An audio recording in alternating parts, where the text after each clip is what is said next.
Hello friends, welcome to Telugu share knowledge government exam preparation. ఈరోజు బౌద్ధ మతం కోసం గత పరీక్షలలో అడిగిన అంటే యూపీఎస్సి, ఏపీపీసీ కేవలం గత ఏడాది వివిధ ప్రభుత్వ పరీక్షల్లో అడిగిన ప్రశ్నలే మనం ఇక్కడ చర్చించబోతున్నాం. ఓకే, స్టార్ట్ చేద్దాం. ఫస్ట్ క్వశ్చన్: చక్రవర్తి అశోకుడు ఏ శాసనంలో బౌద్ధ మతంలోని త్రిరత్నాలపై తనకున్న విశ్వాసాన్ని వ్యక్తపరిచాడు? In which of the following inscriptions did emperor Ashok express his faith in the three ratnas of Buddhism? Answer B, Bhabru rock edict, Bhabru శిలాశాసనం. అశోకుడు బొబ్రు శాసనంలో బుద్ధ ధమ్మ సంఘం, త్రిరత్నాలు అంటే బుద్ధ ధమ్మ సంఘం పట్ల తన భక్తిని స్పష్టంగా పేర్కొన్నాడు. ఏ శాసనంలో అంటే బొబ్రు శిలాశాసనం. నెక్స్ట్, అత్యున్నత నైతిక బోధనల కారణంగా ఏ బౌద్ధ గ్రంథాన్ని బౌద్ధ మత గీత అని పిలుస్తారు? Answer B, ధమ్మపదం. ధమ్మపదం అనేది బుద్ధుని సూక్తుల సమాహారం. దీనిని బౌద్ధులకు అత్యంత పవిత్రమైన నైతిక మార్గదర్శిగా భావిస్తారు. నెక్స్ట్, మహాసాంఘిక బౌద్ధ శాఖకు ప్రధాన కేంద్రంగా విరజిల్లిన ధాన్య కటకం ప్రస్తుతం ఏ ప్రాంతంలో ఉంది? Answer C, Andhra. గుంటూరు జిల్లాలోని ప్రస్తుత అమరావతియే నాటి ధాన్య కటకం. ఇది శాతవాహన కాలంలో బౌద్ధ మతానికి అతిపెద్ద కేంద్రంగా ఉండేది. నెక్స్ట్, బౌద్ధ సాంప్రదాయ ప్రకారం చైత్యం యొక్క ప్రధాన ఉద్దేశం ఏమిటి? According to Buddhist tradition, what was the primary purpose of the chaitya? Answer B, place of worship, ప్రార్థనా మందిరాలు. చైత్యాలు అనేవి బౌద్ధ భిక్షువుల ప్రార్థనా మందిరాలు. సన్యాసులు నివసించే చోటును విహారాలు అంటారు. నెక్స్ట్, బౌద్ధ సంఘంలో చేరిన మొట్టమొదటి మహిళ ఎవరు? Which of the following female figure was the first women to be ordained in to the Buddhist సంఘ? ఆన్సర్ బి, మహా ప్రజాపతి గౌతమి. బుద్ధుని పెంపుని తల్లి అయిన గౌతమి బుద్ధుని శిష్యుడు ఆనందుడు కోరిక మేరకు సంఘంలో చేరిన తొలి మహిళగా నిలిచారు. నెక్స్ట్, బుద్ధుని బోధనలో ప్రతీత్య సముత్పాద సిద్ధాంతం దేన్ని వివరిస్తుంది? ఆన్సర్ బి, కారణం మరియు ప్రభావం యొక్క కార్యాచరణ సంబంధం. ఇది ఉన్నందువల్ల అది జరుగుతుంది అనే కార్యాచరణ నియమమే ప్రతీత్య సముత్పాద. ఇది బౌద్ధ మత తత్వశాస్త్రానికి మూల స్తంభం వంటిది. నెక్స్ట్, మహాయాన బౌద్ధ మతంలో అవలోకితేశ్వరుడు అనే బోధిసత్వుని ఏ పేరుతో కూడా పిలుస్తారు? Answer C, Padmapani. పద్మపాణి అంటే చేతిలో తామర పుష్పం కలిగినవాడు అని అర్థం. ఇతను అనంతమైన కరుణకు చిహ్నం. అజంతా గోల్డ్లోని అత్యంత ప్రసిద్ధ చిత్రం కూడా ఇతనిదే. నెక్స్ట్, బుద్ధుని జీవితంలోని మహాపరినిబ్బానం అంటే మరణం ఏ నది ఒడ్డున సంభవించింది? Answer B, హిరణ్యవతి. కుషినగరంలోని హిరణ్యవతి నది ఒడ్డున బుద్ధుడు తన 80వ ఏట మరణించాడు. దీనినే మహాపరినిర్వాణం అంటారు. నెక్స్ట్, బౌద్ధ మత ప్రచారానికి అశోకుడు శ్రీలంకకు ఎవరిని పంపాడు? ఆన్సర్ బి, మహేంద్ర మరియు సంఘమిత్ర. అశోకుడు తన కుమారుడు మహేంద్రుడు మరియు కుమార్తె సంఘమిత్రను బౌద్ధ మత వ్యాప్తి కోసం శ్రీలంకకు పంపాడు. వారు తమతో పాటు బోధి వృక్షం కొమ్మను కూడా తీసుకెళ్లారు. నెక్స్ట్, అష్టాంగ మార్గంలో భాగంగా బుద్ధుడు బోధించిన సమ్యక్ దృష్టి అంటే ఏమిటి? ఆన్సర్ బి, సమ్యక్ దృష్టి అంటే సరైన అవగాహన, జ్ఞానం అని అర్థం. బుద్ధుని దుఃఖ నివారణకు 8 మార్గాలను అష్టాంగ మార్గం బోధించాడు. అందులో సమ్యక్ దృష్టి అంటే 4 ఆర్య సత్యాలను సరిగ్గా అర్థం చేసుకోవడం. నెక్స్ట్, గౌతమ్ బుద్ధుడు తన మొదటి బోధనను ఎక్కడ చేశారు? Where did Gautam Buddha delivery his the first sermon? Answer C, Sarnath. బుద్ధుడు సారనాథ్లో తన 5 శిష్యులకి మొదటి బోధన చేశాడు. దీనిని ధర్మచక్ర పరివర్తనం అంటారు. నెక్స్ట్, ప్రారంభ బౌద్ధ గ్రంథాలు త్రిపీటకాలు ఏ భాషలో రాయబడ్డాయి? ఆన్సర్ బి, పాలి. ఆ కాలంలో పాలి అనేది ప్రజల సాధారణ భాష. అందుకే బుద్ధుని బోధనలు పాలి భాషలో నమోదు చేయబడ్డాయి. నెక్స్ట్, 4వ బౌద్ధ సంగీతి ఏ రాజు కాలంలో జరిగింది? ఆన్సర్ డి, కనిష్కుడు. ఇది కనిష్కుని నాయకత్వంలో కాశ్మీర్లోని కుందల వనంలో జరిగింది. నెక్స్ట్, బుద్ధుని నిర్వాణం జ్ఞానోదయంకి చిహ్నం ఏది? Which symbol represents the nirvana of Buddha? Answer C, Bodhi వృక్షం. బోధగయలోని ఒక రావి చెట్టు కింద బుద్ధుడికి జ్ఞానోదయం జరిగింది. నెక్స్ట్, జాతక కథలు ఎవరి పూర్వ జన్మలకు సంబంధించినవి? Jataka tales are related to the previous lives or whom? Answer B, బుద్ధుడు. బుద్ధుని బోధిసత్వునుగా ఉన్నప్పుడు వివిధ జన్మ కథలను జాతక కథలు వివరిస్తాయి. నెక్స్ట్, బౌద్ధ మతంలో వినయ పీఠకం దేని గురించి వివరిస్తుంది? In Buddhism, what does the term Vinaya Pitaka deal with in? Answer C, rules of monastic life, మఠ నిబంధనలు. వినయ పీఠకం బౌద్ధ భిక్షువులు మరియు సన్యాసుల కోసం నియమ నిబంధనలు కలిగి ఉంటుంది. నెక్స్ట్ కనిష్కుని కాలంలో జరిగిన 4వ బౌద్ధ సంగీతికి అధ్యక్షత వహించింది ఎవరు? Answer B Vasumitra. Answer B Vasumitra. కాశ్మీర్‌లోని కుందలవనంలో జరిగిన 4వ సంగీతికి వసుమిత్ర అధ్యక్షత వహించగా అశ్వఘోషుడు ఉపాధ్యక్షుడిగా ఉన్నాడు. గౌతమ్ బుద్ధుని మరణం తర్వాత బౌద్ధ ధర్మాన్ని రక్షించడానికి మరియు దాన్ని వ్యాపింపజేయడానికి మొత్తం 4 ప్రధాన బౌద్ధ సంగీతులు జరిగాయి. మొదట బౌద్ధ సంగీతి క్రీస్తుపూర్వం 483లో జరిగింది. ఎక్కడ జరిగింది అంటే రాజగృహం. దీనికి అధ్యక్షత వహించింది మహాకశ్యపుడు. అప్పట్లో మగధను పాలిస్తున్న హర్యాంక వంశానికి చెందిన అజాత శత్రువు ఈ సభను నిర్వహించారు. రెండవ బౌద్ధ సంగీతి అనేది క్రీస్తుపూర్వం 383లో జరిగింది. ఏ ప్రదేశంలో అంటే వైశాలి. దీనికి అధ్యక్షత వహించింది శబ్బకామి. దీనిని కాలశోకుడు శిశునాగ వంశ రాజు అయిన కాలశోకుడు దీన్ని నిర్వహించారు. దీని యొక్క ప్రాముఖ్యత ఏంటంటే బౌద్ధ భిక్షువుల పట్ల క్రమశిక్షణ విషయంలో విభేదాలు వచ్చి బౌద్ధ మతం మొదటిసారిగా స్థువిరవాదులు మరియు మహాసాంఘికులుగా విడిపోయింది. మూడవ బౌద్ధ సంగీతి అనేది క్రీస్తుపూర్వం 250లో జరిగింది. ఎక్కడ జరిగింది అంటే పాటలీపుత్రంలో. దీనికి అధ్యక్షత వహించింది మొగలిపుత్త తిస్స. దీన్ని నిర్వహించిన రాజు అశోకుడు. అలాగే దీని యొక్క ప్రాముఖ్యత బౌద్ధ మతంలో తత్వశాస్త్రాన్ని వివరిస్తూ 3వ పీఠకమైన అభిధమ్మ పీఠకంను రూపొందించారు. బౌద్ధ మత ప్రచారం కోసం విదేశాలకు రాయబారులను పంపాలని నిర్ణయించారు. అలాగే 4వ బౌద్ధ సంగీతి అనేది క్రీస్తు శకం 72లో జరిగింది. ఎక్కడ జరిగింది అంటే కాశ్మీర్లోని కుందలవనంలో. దీనికి అధ్యక్షత వహించినది వసుమిత్రుడు. ఉపాధ్యక్షుడుగా అశ్వఘోషుడున్నాడు. పోషించిన రాజు ఎవరు అంటే కనిష్కుడు. దీని యొక్క ఫలితం బౌద్ధ మతం అధికారికంగా హీనయానం మరియు మహాయానం అనే 2 శాఖలుగా విడిపోయింది. బౌద్ధ సంగీతలు నిర్వహించిన 4 రాజులను వరుస క్రమంలో గుర్తించుకోవడానికి ఏకే అని సింపుల్ గా కోడ్ రాయండి. ఏ అంటే అజాత శత్రువు, కే అంటే కాలశోకుడు, అలాగే ఏ అంటే అశోకుడు, మళ్ళీ కే అంటే కనిష్కుడు. ఇక్కడ మొదటి ఏ అజాత శత్రువు, రెండవ ఏ అశోకుడు అని గుర్తుంచుకోండి. ఆర్వీపీకే అనేది సభలు ఎక్కడెక్కడ జరిగాయో గుర్తించుకోవడానికి ఆర్వీపీకే గుర్తుంచుకోండి. ఆర్ అంటే రాజగిరి లేదా రాజగృహం, వి అంటే వైశాలి, పి అంటే పాటలీపుత్రం, కే అంటే కాశ్మీర్ కుందలవనం. నెక్స్ట్ బౌద్ధ మతంలో శూన్యవాదం సిద్ధాంతాన్ని ప్రతిపాదించింది ఎవరు? ఆన్సర్ బి ఆచార్య నాగార్జునుడు. మాధ్యమిక వాదానికి మూల పురుషుడైన ఆచార్య నాగార్జునుడు శూన్యవాదంకు ప్రతిపాదించాడు. ఇతనిని ఇండియన్ ఐన్స్టీన్ అని కూడా అంటారు. నెక్స్ట్ ధాన్యకటక. అమరావతి వద్ద ధాన్యకటక మహాసాంఘిక శాఖ నుంచి ఉద్భవించిన ఏ బౌద్ధ శాఖ వల్ల తర్వాతి కాలంలో మహాయానం ఏర్పడింది? ఆన్సర్ బి చైక్యతవాదం. ఆంధ్రప్రదేశ్లోని అమరావతి చైక్యతవాదానికి ప్రధాన కేంద్రం. వీరు బుద్ధునికి దైవంగా భావించి పూజించడం ప్రారంభించారు. ఇది మహాయానానికి దారితీసింది. నెక్స్ట్ బుద్ధుని చిహ్నాలలో తెల్ల ఏనుగు దేన్ని సూచిస్తుంది? ఆన్సర్ బి బుద్ధుని గర్భస్థ శిశువుగా ప్రవేశించడం. మాయావతి కలలోకి తెల్ల ఏనుగు రావడం బుద్ధుని గర్భధారణకు చిహ్నంగా భావిస్తారు. లోటస్ తామర పువ్వు మరియు ఎద్దు జననానికి చిహ్నాలు. నెక్స్ట్ విక్రమశిల విశ్వవిద్యాలయాన్ని స్థాపించిన పాల వంశపు రాజు ఎవరు? Which Pala king founded the Vikramashila university of famous Buddhist centre? Answer B ధర్మపాలుడు. 8వ శతాబ్దంలో ధర్మపాలుడు విక్రమశిల విశ్వవిద్యాలయాన్ని స్థాపించాడు. ఇది వజ్రయాన బౌద్ధ మతానికి అతి పెద్ద కేంద్రంగా విరసిల్లింది. నెక్స్ట్ బుద్ధుని మొదటి మహిళా శిష్యురాలు మహా ప్రజాపతి గౌతమికి బౌద్ధ సంఘంలోకి ప్రవేశం కల్పించాలని బుద్ధునికి కోరినది ఎవరు? ఆన్సర్ సి ఆనందుడు. బుద్ధుని ప్రియ శిష్యుడు ఎవరు అంటే ఆనందుడు. ఇతని అభ్యర్థన మేరకు బుద్ధుడు మహిళలను సంఘంలోని చేర్చుకోవడానికి అంగీకరించాడు. అలా మొదటిగా చేరిన మహిళ ఎవరు అంటే గౌతమి. నెక్స్ట్ అభిధమ్మ పీఠకం బౌద్ధ మతంలోని ఏ అంశాలను వివరిస్తుంది? ఆన్సర్ సి బౌద్ధ తత్వశాస్త్రం మరియు విశ్లేషణ. ఇది బుద్ధుని బోధనలను తాత్విక కోణంలో వివరిస్తుంది. ఇది మూడవ బౌద్ధ సంగీతి ఎవరి కాలంలో జరిగింది అంటే అశోకుని కాలంలో. నెక్స్ట్ బౌద్ధ మతంలో వజ్రయాన శాఖ ఏ ప్రాంతంలో అత్యధికంగా అభివృద్ధి చెందింది మరియు ప్రజాదరణ పొందింది? ఆన్సర్ సి బెంగాల్ మరియు బీహార్.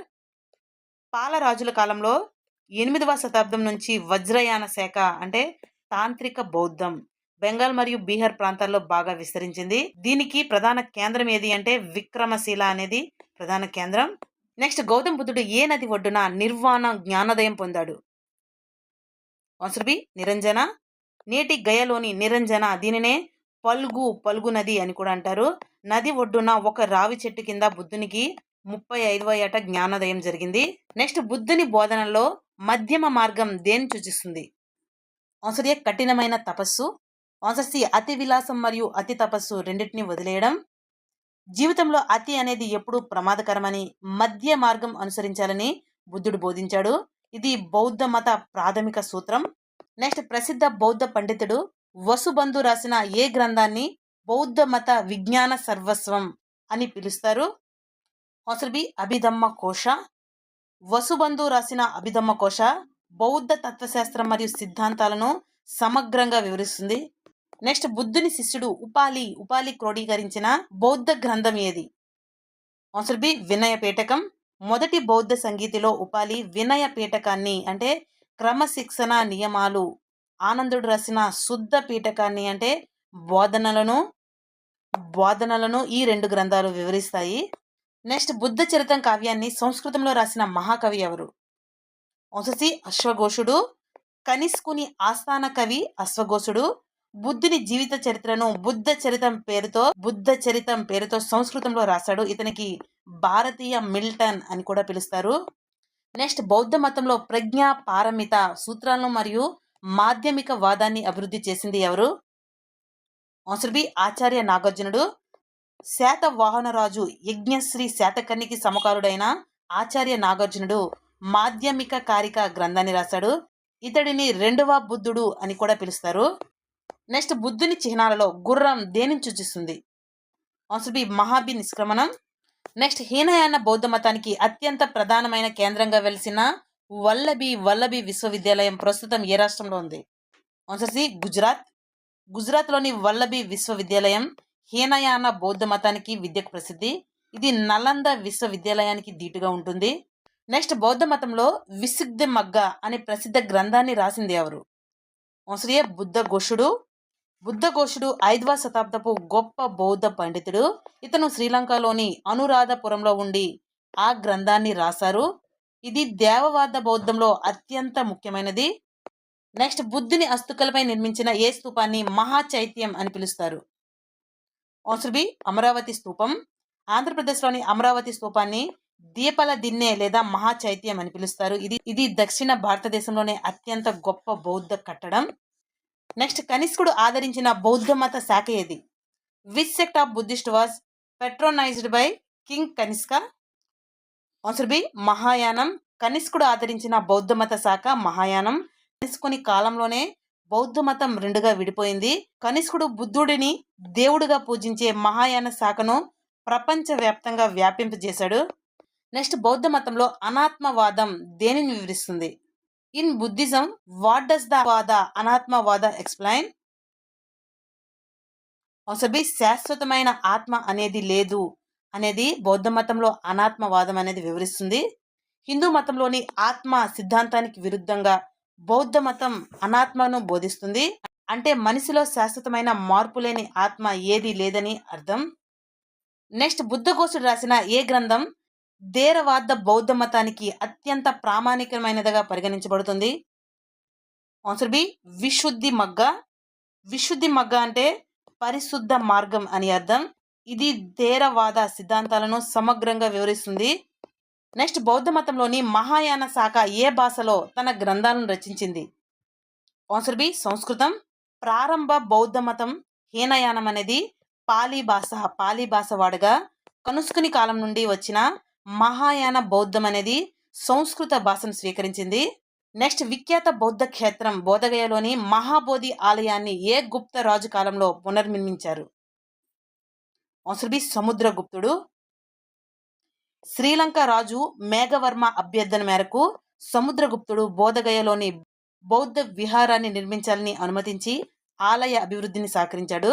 నెక్స్ట్ బౌద్ధ మతం మరియు జైన మతం రెండింటినీ సమానంగా ఆదరించిన రాజు ఎవరు? ఆన్సర్ ఏ బింబిసారుడు.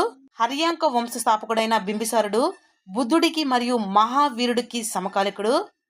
ఆయన రెండు మతాలను గౌరవించాడు. నెక్స్ట్ అశోకుని ఏ శిలాశాసనం ధర్మ విజయ గురించి మరియు బౌద్ధ మత ప్రచారం గురించి వివరిస్తుంది? ఆన్సర్ బి 13వ శిలాశాసనం. కళింగ యుద్ధం గురించి మరియు అశోకుడు యుద్ధ మార్గాన్ని వీడి ధర్మ మార్గాన్ని ఎలా స్వీకరించాడో 13వ శిలాశాసనం అనేది వివరిస్తుంది. నెక్స్ట్ బౌద్ధ మతంలో నిర్వాణం అంటే ఏమిటి? ఆన్సర్ బి కోరికలనే జ్వాల ఆరిపోవడం. నిర్వాణం అంటే సంస్కృతంలో ఆరిపోవడం అని అర్థం. మనిషి తన కోరికలను అజ్ఞానాన్ని జయించి జనన మరణ చక్రం నుండి విముక్తి పొందడమే నిర్వాణం అని అర్థం. నెక్స్ట్, ప్రపంచంలోనే మొట్టమొదటి బౌద్ధ విశ్వవిద్యాలయం అయిన నలందాను ఎవరు స్థాపించారు? Who founded the Nalanda university, the world's first Buddhist university? Answer B కుమారగుప్తుడు. 5వ శతాబ్దంలో గుప్తరాజు కుమారగుప్తుడు బీహార్లో నలంద విశ్వవిద్యాలయాన్ని స్థాపించాడు. దీనినే మహాయాన బౌద్ధ మత ఆక్స్ఫర్డ్ అని పిలుస్తారు.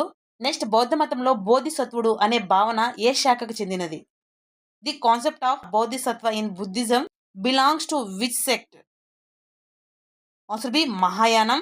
ఇతరుల విముక్తి కోసం తన నిర్వాణాన్ని వాయిదా వేసుకునే కరుణామయుడైన వ్యక్తిని బోధిసత్వుడు అంటారు. ఇది మహాయాన బౌద్ధ మతంలో ప్రధానమైనది. నెక్స్ట్ క్వశ్చన్, మిలింద పన్హా అనే గ్రంథం ఏ భాషలో రాయబడింది? ఆన్సర్ బి పాలి భాషలో. ఇండో గ్రీకో రాజు మిలిందుడు మరియు బౌద్ధ భిక్షువు నాగసేనుడి మధ్య జరిగిన సంభాషణే ఈ గ్రంథం. ఇది పాలి భాషలో ఉంటుంది. నెక్స్ట్, కనిష్కుడు నిర్వహించిన 4వ బౌద్ధ సంగీతిలో ఉపాధ్యక్షుడిగా వ్యవహరించింది ఎవరు? ఆన్సర్ బి అశ్వఘోషుడు. 4వ బౌద్ధ సంగీతికి వసుమిత్రుడు ఎవరు అంటే వసుమిత్రుడు అధ్యక్షుడు కాగా అధ్యక్షుడు వసుమిత్రుడు. అలాగే ఉపాధ్యక్షుడు ఎవరు అంటే అశ్వఘోషుడు బాధ్యతలు నిర్వహించారు. నెక్స్ట్, బుద్ధుని చిహ్నాలలో చక్రం దేనిని సూచిస్తుంది? In Buddhist symbols what does the wheel represents? Answer C బుద్ధుని మొదటి బోధన. సారనాథలో బుద్ధుడు చేసిన మొదటి బోధనను ధర్మ చక్ర పరివర్తనం అంటారు. అందుకే చక్రం బోధనకు చిహ్నం. బుద్ధుని పంచశీల సూత్రాలు. బుద్ధుని పంచశీల సూత్రాలు ఏవి అంటే 1 అహింస, 2 అసత్యం చెప్పకపోవడం, 3 దొంగతనం చేయకపోవడం, 4 వ్యభిచరించకపోవడం, 5 మాదక ద్రవ్యాలకు దూరంగా ఉండడం. సిద్ధార్థుడు జీవిత ప్రయాణం.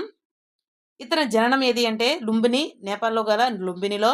అలాగే ఇతన్ని కల్పించిన 4 దృశ్యాలు ఏది అంటే ముసలివాడు, రోగి, శవం మరియు సన్యాసి. వీటిని చూడడం వల్ల సిద్ధార్థుల్లో కలిగిన పరివర్తన.